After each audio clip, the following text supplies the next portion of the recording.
పదాలు తెలియని పెదవులకు అమృతవాక్యం అమ్మ. సంతానలేమి సమస్యతో బాధపడుతున్న ప్రతి స్త్రీమూర్తి బాధను మేము అర్థం చేసుకోగలం. ఫెటినైన్. హైదరాబాద్ ఏమైపోయింది, ఆస్తులను హైదరాబాద్లో పెట్టేస్తే వాళ్ళు వెళ్ళిపోమ్మన్న ఆంధ్ర వాళ్ళని వెళ్ళిపోమన్నారు.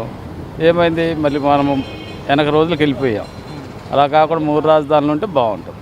అమరావతి రాజధాని అంటే ఇప్పుడు విశాఖగా తెలంగాణ, అది రాయలసీమ అవి కరువులో ఉండేవి.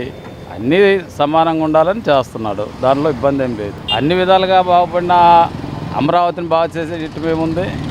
వెనకబడినట్టు కూడా చేస్తే అది మంచిది. ఫ్యూచర్లో భవిష్యత్తులో బాగుంటుంది.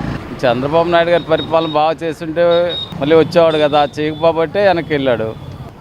ఎంత మెజార్టీ అయినా జగన్ వైఎస్ఆర్ కాంగ్రెస్ పార్టీ వస్తుంది. ఇంకా అలా పొత్తులు పెట్టుకుంటే ఎలాగుంటుంది, చింపిన ఇస్తారులాగా ఉంటుంది, కుక్కల చింపిన ఇస్తారులాగా ఉంటుంది.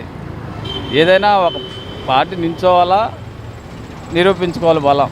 అది రేట్లు బాగా ఎక్కువ ఉన్నాయండి, హైయెస్ట్ కొనలేకపోతున్నాం, కష్టంగా ఉంది. గత ప్రభుత్వం నార్మల్గానే ఉన్నాయి, ఈ ప్రభుత్వంలో బాగా ఎక్కువైపోయినాయి. ఏది కట్టుకోలేకపోతున్నాం, ఏది తినలేకపోతున్నాం, కష్టాలుగా ఉంటున్నాయి. పరిపాలన పెద్దగా ఏదేం లేదు. సంక్షేమ పథకాలు ఎందుకండి, పనికిరాని పథకాలు. అమ్మఒడి అవన్నీ ఎందుకు, ఎవరికి పనికొచ్చే పథకాలు ఏం కాదు.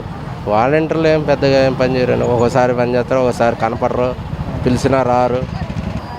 3 రాజధానులు వేస్ట్ అండి. వద్దని మొన్న ఇచ్చారు కదా, ఇంత ముందు అంతా బాగానే ఉంది కదండి. మళ్ళీ 3 రాజధానుల వల్ల అందరికి కష్టాలే. ఎక్కడెక్కడ వాళ్ళు అందరూ వైజాగ్ అంటే కష్టమే కదా. ఏమో అది చెప్పలేము జనాలది.